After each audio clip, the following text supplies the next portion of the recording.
আর্জেন্টিনাকে ট্রল করে গান গাওয়ার অপরাধে 17 শিক্ষার্থীকে তার দিয়ে পিটিয়ে হাসপাতালে পাঠিয়েছেন একজন শিক্ষক।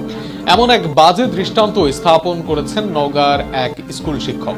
সেখানে জানা যায় আর্জেন্টিনাকে ছোট করে গান গাওয়ার কারণে আর্জেন্টাইন ভক্ত সেই শিক্ষার্থীদের উপর অত্যাচার করেন। দৃষ্টিকটু এই বিষয় নিয়ে থাকছে প্রতিবেদন।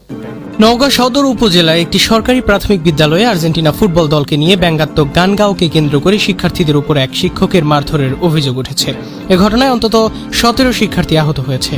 ঘটনাটি এলাকায় ব্যাপক আলোচনার জন্ম দিয়েছে এবং অভিযুক্ত শিক্ষকের বিরুদ্ধে দ্রুত ব্যবস্থা নেওয়ার দাবি জানিয়েছে অভিভাবক ও স্থানীয় বাসিন্দারা। জানা গিয়েছে বুধবার বিকেলে নওগাঁ সদর উপজেলার নারচি সরকারি প্রাথমিক বিদ্যালয়ে এই ঘটনা ঘটে। অভিযুক্ত শিক্ষক আব্দুস সালাম ওই বিদ্যালয়ের সহকারী শিক্ষক হিসেবে কর্মরত রয়েছেন। স্থানীয় সূত্র ও ভুক্তভোগী শিক্ষার্থীদের ভাষ্য অনুযায়ী ঘটনার সময় চতুর্থ শ্রেণীর কক্ষে কোনো শিক্ষক উপস্থিত ছিলেন না।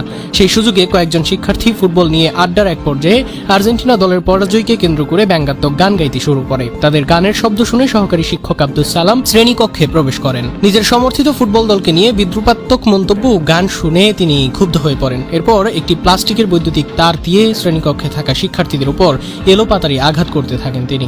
এতে কক্ষে উপস্থিত 13 জন শিক্ষার্থীর মধ্যে 17 জন ছেলে মেয়ে আহত হয়।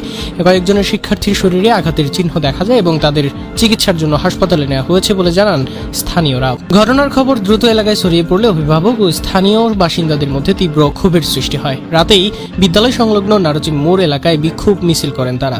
বিক্ষোভকারী শিক্ষার্থীদের উপর এমন শারীরিক নির্যাতনের তীব্র নিন্দা জানিয়ে ঘটনার সুষ্ঠু তদন্ত এবং অভিযুক্ত শিক্ষকের বিরুদ্ধে আইনানুগ ব্যবস্থা গ্রহণের দাবি জানান। শিক্ষা সংশ্লিষ্ট ব্যক্তিদের মতে বিদ্যালয় এমন একটি স্থান যেখানে শিক্ষার্থীদের নিরাপদ ও ভয়ের পরিবেশে শিক্ষা গ্রহণের সুযোগ নিশ্চিত করা উচিত। ফুটবল বা অন্য যে কোনো বিষয়কে কেন্দ্র করে কোমলমতি শিক্ষার্থীদের উপর সহিংস আচরণ কোনোভাবেই গ্রহণযোগ্য নয়।